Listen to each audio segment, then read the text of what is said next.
Let's take a look at a book which is represented in the Citation and Formatting Guideline on page 9.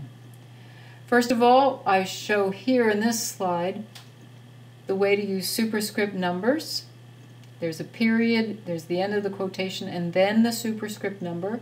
Microsoft Word will insert this directly when you click on the Insert Footnote button. Notice that the superscript number in the footnote is indented and there's a space left after it. We also see again the first name of the author followed by the last name and a comma.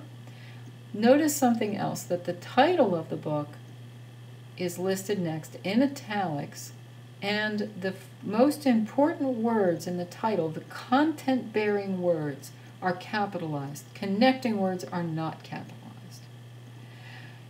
As we did before, in a footnote we use parentheses. Here, for a book, we put the city of publication.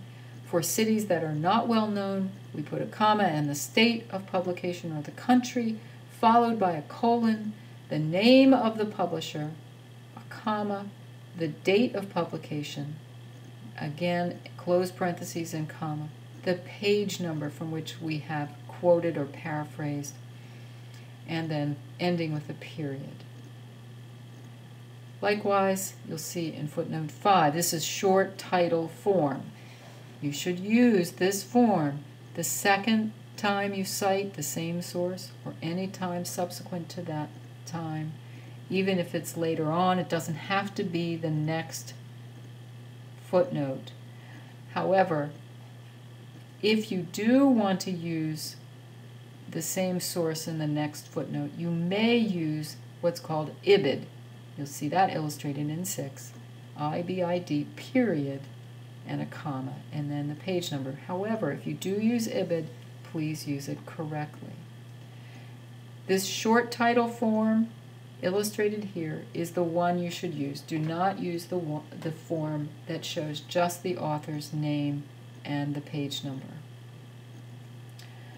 Let's look at the bibliographic entry for Turabian. Last name first, period. You see the title with the capital letters for the main words of the title, a period after the title, a comma after the publisher's name, and the year, followed by a period.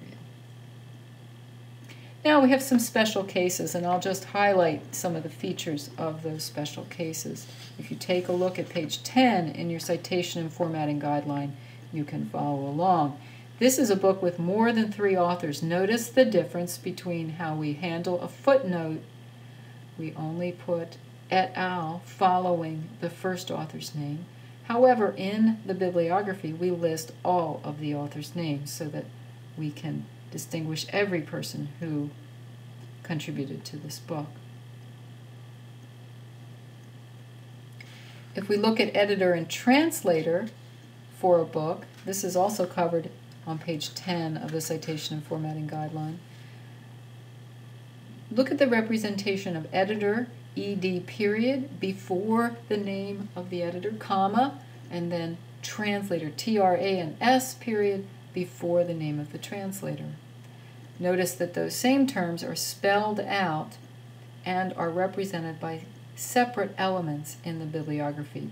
In the footnote, they're contained by commas. Again, the footnote is one long sort of sentence ending with a period. Commas are between the elements.